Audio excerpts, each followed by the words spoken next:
Hello, you've reached the Storied Human podcast, hosted by me, Lynn Thompson. Each week, I share a story, either an interview with someone fascinating or a short solo from me. I love your stories, and I learn so much from them. Hopefully you will too. So welcome. If you are new here, I'm so happy to have you. If you are a returning listener, many thanks. So here it is, the next episode of The Storied Human. Hello, and welcome to The Storied Human. Today, my guest is Kendal Russell. She's a Canadian mental health activist, and she has her own podcast, and it's called It's Just Mental, which is such a great title. I love it. She's suffered some physical problems when she was an athlete. She had some major knee problems, and she also has had a brush with her own mental health, and she wants to share with people and help them understand and not be weirded out by mental health. So welcome, Kendal. So great to see you. It's great to be here. I love what you do. You know, I do have like an affinity for mental health, and I really think we should spread awareness and be, like people say, be just as normal as going, to see about your headache, right? You go to the doctor for your headache. Yeah. I like that one of my guests pointed out, like if you have diabetes, they would put you on a medicine for a long time, and sometimes if you have a mental health problem, sometimes you have to take a drug for a long time. It's no different. Definitely. And I think one of the big misconceptions comes from, or I guess misunderstandings, is that if we could see mental health as we can see any other physical injury, which as it stands right now, unless you went and got a CT scan, that's not really probably going to be possible.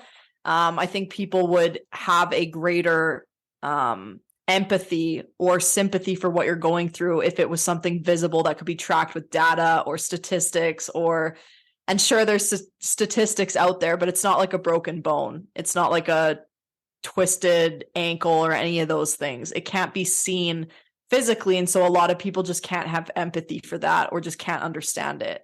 Yeah, and a lot of us weren't taught anything about it, especially me, because I'm way older, and I was taught like, buck up, buttercup. It's like, everybody was taught like, you'll be fine, just keep moving, whatever. Somebody literally told me recently, she has serious mental health issues, and the doctor said, just keep busy.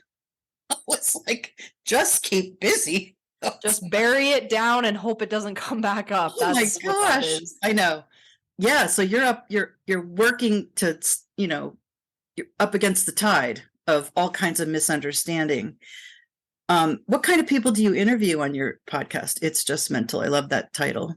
One of our big proponents and reasons for starting the show was to help the everyday person share their story. A lot of podcasts out there, they put emphasis on celebrities or people in the press already that kind of have a platform where they're already able to share their story. And I think what was missing for me when I was consuming podcast material was the relatability element. I can't relate to being Kim Kardashian. I can't relate to being any kind of celebrity because that's just not my life. And so we wanted to have real people with real stories who were going through real shit, so to speak, and have them share. And by doing so, enable those around us and within our community to feel a little bit less alone. I think that's great. I love the emphasis on regular people. I did interview somebody earlier in my podcast, and she has bipolar, and she went to the Institute of Mental Health, the National Institute of Mental Health, and she asked, for help with this video that she was making. And they started giving her all these names of these super experts, like we have this psychiatrist and we have this psychologist and she's like, no, I want to talk to crazy people. Of course, like having an expert opinion is obviously like that gives you credibility. It makes people feel, I guess, a little bit more, what's the right word? I guess it depends who you're talking to too, because everyone finds comfort in different things. Having an expert just validates that those feelings have some kind of scientific background or basis to them. So a good mix of both is obviously, I guess, the direction that we would love to go.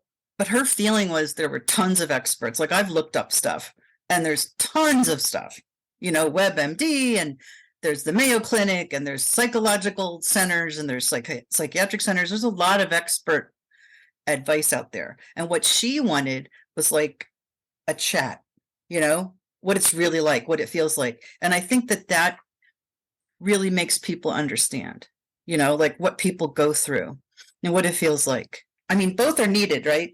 But we just don't see enough regular people. So hopefully you'll help that. I really like that. We have to talk about it like it's nothing. I still get, like, if I'm in a different group of people that aren't really close to me, I get the weirdo reaction when I say, yeah, well, I have mild depression. It's been tough at different times in my life. And I get the weird, like, face just kind of drops. They don't know what to say. They're very uncomfortable. And I'm like, whoops, I shouldn't have said that.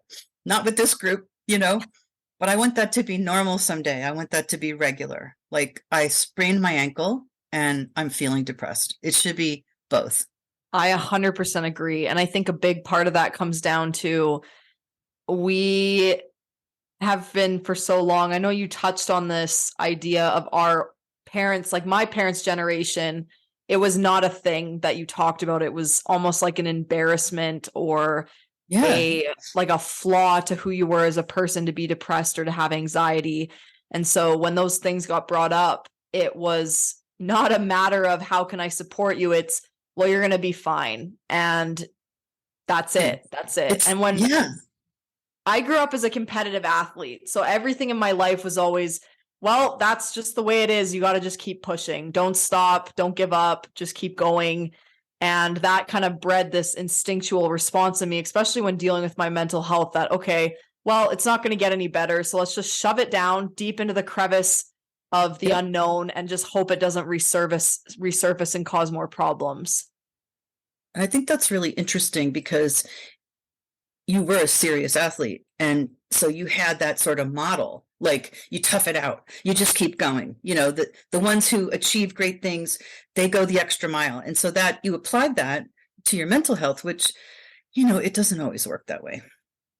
It does not. And at times it actually works in the complete opposite direction that you would probably think. Pushing everything down only makes, I guess, the eruption that much bigger when it does come to the surface again. And it will come to the surface because it's unresolved, and that's just the way that things work. That's a really good point. If you don't deal with it, if you don't go through it, it stays with you. I mean, I went to a therapist after my mom died. It was about 22 years ago. And she just said, when you stuff it down, it stays there all this time, all these years. I was in my early 40s, and she goes, oh no, it stayed there. You never dealt with it. And you have to deal with this. And she taught me, it seems so simple now, but I just didn't know it. I didn't know to really try to go, they say you have to lean into the pain, which is sort of counterintuitive. You have to go through it to get through it. And that's like one of the biggest things that I've had to learn in my life, because it's not an easy thing to do. It's not comfortable. And I think that's why a lot of people just continue to push it to the side, hope it doesn't come back up, pretend or try to ignore it. And like I said, when it does come to the surface, and I'm speaking from personal experience, that there is am I allowed to like swear? I'll just mark it as explicit if you want to swear. Okay. I was just going to say that kind of enacts the shitstorm that follows with trying to deal with everything else. It's like a ripple effect, domino effect, that when one falls, the rest are going to come with it. And it's this unearthing of seemingly every single thing bad that's ever happened in your life. And so that's something I'm still working on. That's very moving and honest of you. And that's really how it works. And we're all still working on stuff. And I just, how different would the world be if we were taught this as children, if we were taught this. Yeah. And I did I did raise my children to, don't be afraid of therapy. It's normal. And, you can cry and, keep crying, until you're done crying. So I did make some inroads, I think. They got other messages from outside the house, especially my son. 100%. And when you grow up, I had a fantastic childhood. My parents are the best people ever, but feelings and emotions and stuff like that were not things that we really talked about. And so when stuff like that did come up, it was kind of a conversation of, okay, well, who do I talk to if I don't talk to my parents and I don't tell my parents?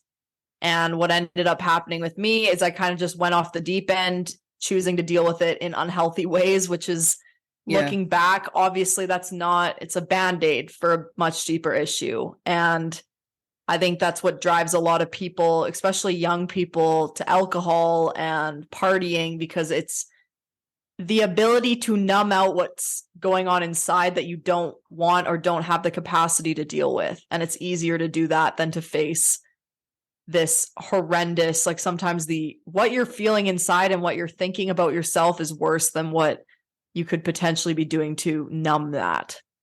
Yeah, I was going to bring that up. That's excellent. People turn to whatever to self-medicate.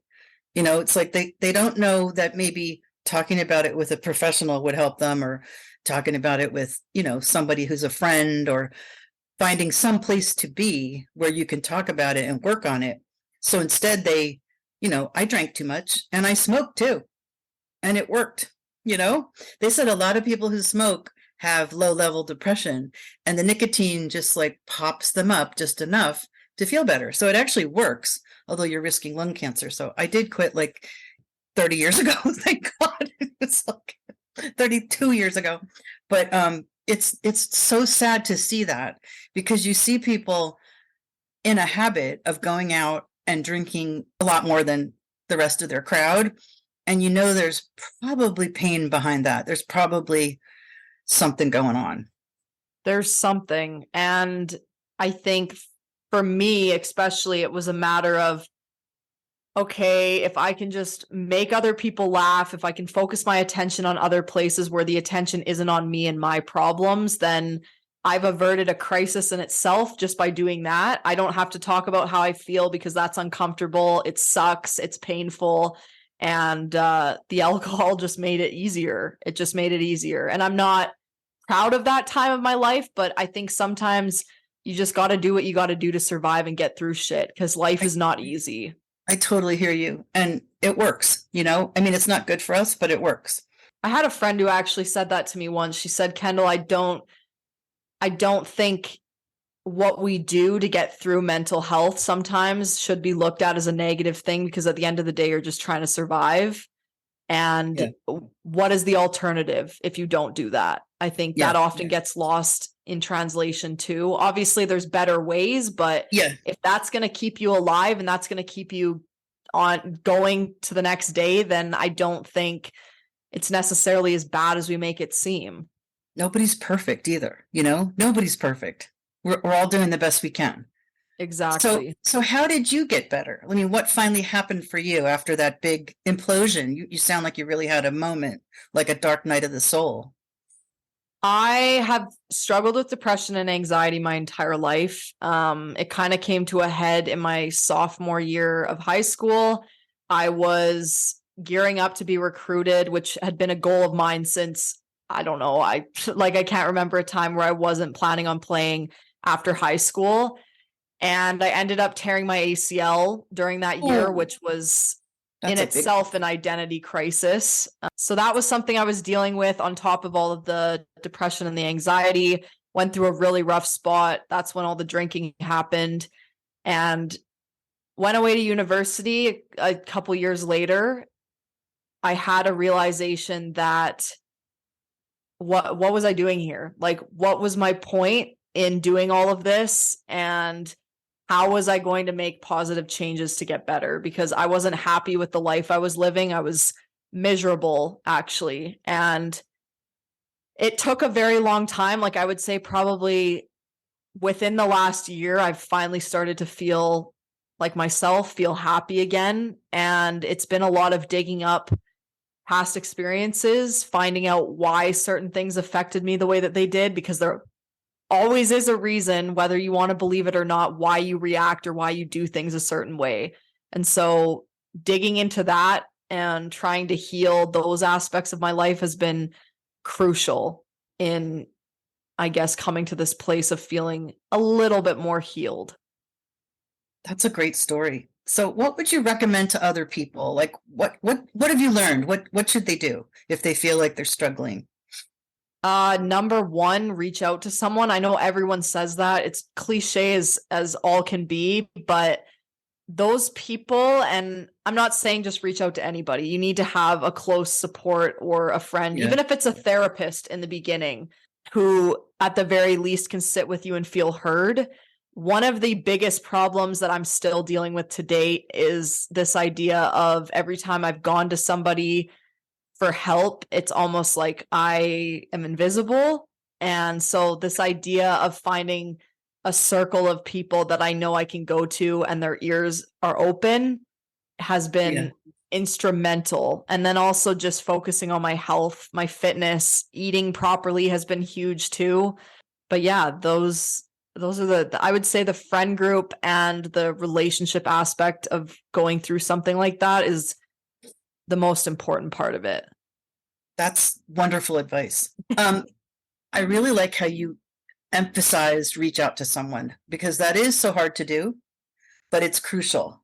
And I found when I was grieving my mom, it was a very sudden death, and I just kind of like fell into what they call complicated grief, which I always say I'm a type A, I'm a high achiever. So not really, but I make a joke that I couldn't just have normal grief. I had to have complicated grief, but it's really miserable. It's depression and grief mixed together.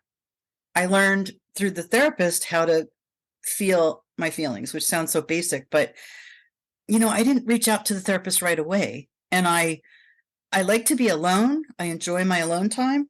So it felt like I needed to be alone, and I had little children, and I would tell my husband, well, you can take them. They'll love that. They'll have a good day. And I stayed home alone, and it didn't help. So I love that you say, reach out to someone. And I think the other side of that is, if you see a friend who's struggling, don't say, oh, it's not my business, or, oh, if they want help, they'll say something, or, oh, it's private. Just put yourself out there, because that would have really helped me. One of the biggest things with mental health, and something I would encourage anyone who's listening to this, is somebody who is really struggling, and I can say this from personal experience, is not going to reach out for the sheer reason that they feel like they're a burden. And they feel like them coming to you is going to complicate your life or be unnecessary by some means and stretch of communication. If I had to give my younger self one piece of advice, I had a couple friends that were going through some really hard stuff in high school, and I did not know how to help them. At that time, I'd not experienced the type of mental illness that I had experienced after that. I wish I would have reached out to more of my friends and just asked them how they were doing, because one of the biggest things is just not feeling like people care and not feeling like what you say matters to any extent. So the likelihood that your friends are probably going to reach out to you and ask for help is very slim, because they don't want to bother you with what they feel is not your problem. Right. You're right. And the closer you are to someone, the more you don't want to burden them. Exactly. But that's not your decision. That's what's so terrible about this. That's not your decision. That's the other person's decision. I'll take this on. I'm your friend, Exactly. But we don't see that when we're in the grip of depression or anxiety. We don't see that. And I didn't see that. I just said, oh, I need time alone, but it made it worse. Well, and you're not gonna, when you're feeling that type of way, however dark it gets for you, the last thing on your mind is thinking about yourself. Like, you don't, at least for me, when I was at my darkest, lowest points, it was always, well, I don't want anyone else to feel this, so why would I put that on them? I don't think when you're in those moments and when you're in that spot in life, you just don't want anyone else to feel that horribly, because you know what that's like and it sucks. Yeah, you wouldn't want that. Right. Now, when I was in college, that was my first encounter with depression, and they had counseling services, and I felt comfortable because my mother was a therapist. So I felt like, well, I'll go. And I was so lucky because the person I got was a Buddhist, and she was so like mellow, and I just loved her. But I mean, in the ensuing years, it's been hard to find a match. And that's terrible, because like the last thing you want to do when you're feeling like crap is shop for a therapist. So like that's like a whole other thing. But I forget what I was going to say. Oh, because depression is not always sadness. I think it's really important to say that. I was numb in college, during that period. They say you won't enjoy things you usually enjoy. What they mean is you're not sad, you're not happy, you're nothing. You're numb. And that's terrifying, especially, if you did enjoy these other things and all of a sudden you don't. That's like a really big sign. So it can manifest in different ways. 100%. And I just going to that numbness part, I think it leads to this overall bigger question of why am I here? What is my purpose? What is life if I can't experience it fully? Those are questions that I found myself asking regularly, because if I can't enjoy the amazing life and the things that I'm able to have right now, then why, like, what is the point in continuing? And I think at that point, it was a matter of, okay, obviously this is serious. I also grew up thinking that everybody felt that way, which is not, that is not a normal way to think. It is not a normal way to live your life, is to constantly be feeling like you don't belong here or that there's nothing here for you. There is something here for you. It's just your brain quite literally is not working properly. Yeah. And I think if I could, that is one other thing that has really helped me, is that coming to this understanding. I had a therapist tell me, she's like, Kendal, it's not your fault. It's not your fault that you're like this. You are sick. Just like someone with a broken arm, just like someone who has chronic headaches, you're sick. And whether people can see that or not, it doesn't change the fact that the chemical makeup in your brain is just different. I think when people approach it from that perspective, or when you can look at it as a matter of you didn't do anything wrong, it's just genetically you were just dispositioned to this and it sucks, but it's not your fault. That's going to change and open so many more doors for you. I love that she said it that way. And that's exactly what you need to hear. I love that. Yeah, I love that. And, I felt like, my friends were moving on and we were all in our 20s and they were getting married and everything was happy. And I didn't feel like I was part of it. And you're right. That's not normal. But we just feel like, it's normal for me.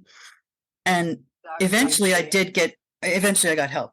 There was a lot of time of just feeling off, That's a great way to put it. Just feeling off. Like you don't feel like yourself. You feel removed. One of the big things that I experienced was depersonalization, almost like not really being in my body or not feeling like I was physically or mentally there or available, which I now know is probably a trauma response, which is something that's a different conversation. Something I'm still dealing with. But yeah, your body, the anxiety, another thing that's quite helpful to think of is anxiety is your brain's and body's way of protecting you. Yes. You're getting anxious because your body is programmed to not put you in situations where you're going to get hurt or where you're going to get harmed or something bad is going to happen. And so it's just a heightened response to that programming that you have. And a lot of the times, it really changes the way that you think about it.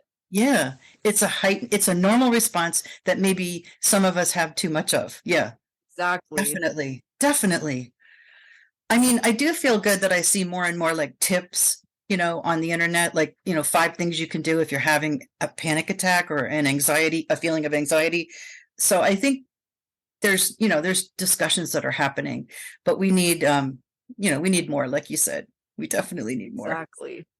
And I remember the first time I had a panic attack, I was like, well, I wonder who else has these. Like, I just thought it was normal. Nobody talked about it. I didn't see anything at that point on the internet or on social media of people talking about this kind of stuff. It's a very vulnerable position to be in. Nobody really wants to say that, oh, hey, by the way, I've had 5 panic attacks this week. And so there was a lack of information even available at that time for you to go and feel, okay, maybe I'm not in this alone. Because at the time it feels like, you know what, there's a million people, but I'm the only one that's going through this. Yeah. And that's simply not the case. And that's such a physical thing. Like that's what people don't get. Like that's, you feel like you're dying or having a heart attack. It's such a physical 100%. thing. And the idea that people just have to deal with it and keep on going is ridiculous. And who can function like that? It's just not good for you. I think once we come to an understanding that the brain and the body are connected and that what we think and our thoughts are manifested in how we feel and the actions that we take, like for example, with a panic attack, that thought comes, it manifests into increased heart rate, increased blood pressure, feelings like you're going to die, shaking at sometimes, hyperventilation, like all of these things are fit, like you said, they're physical symptoms of a mental illness. Yeah. And I think it's crazy for us to continue to assume or to think that the brain and the body are not connected, because we know now that they are. Yeah. That's such a good point. So when you mentioned earlier that, if people could see scans of brains, they might understand better. And there is a doctor that does those scans, Dr. Amen. Have you ever heard of him? He does some stuff on public television.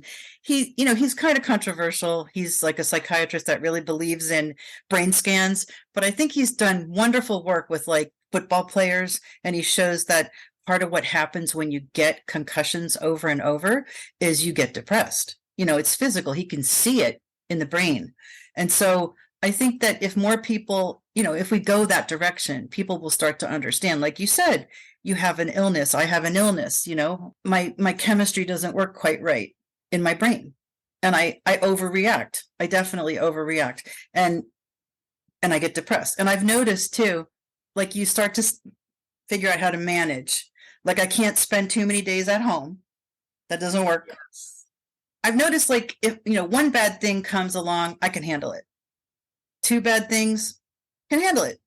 3 or 4, I'm starting to lose it. It's like, I just can't handle it. It's like they layer up and my brain says, I don't think so. We're going to bring it down. We're going to bring the pores. Well, thank you so much. Is there anything we missed? Is there anything else you'd like to say? Honestly, if you could take one thing away from anything I'm saying today, it's, again, this is going to be so cliche, but you are not alone. You are not the only one that's going through this. And at times when it does feel like that, I just encourage you to reach out. I know that sentence in itself can carry a lot of weight because people throw that around all the time, especially with campaigns like Bell Let's Talk.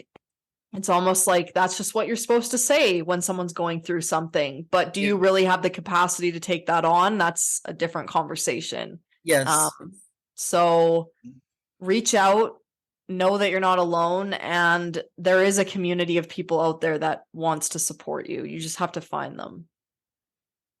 I love that. I think that, you never know who's going to hear this. And I think you help some people out there.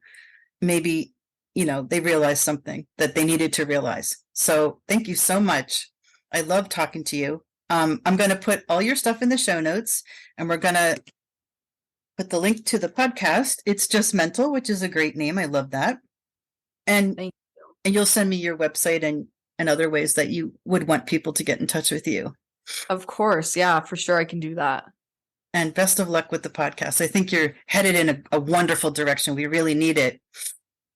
Thank you. Thank you for having me. Thank you for letting me come on and share a bit about my story. And yeah, I'm looking forward to seeing what kind of conversations we can start to have and what conversations we can change.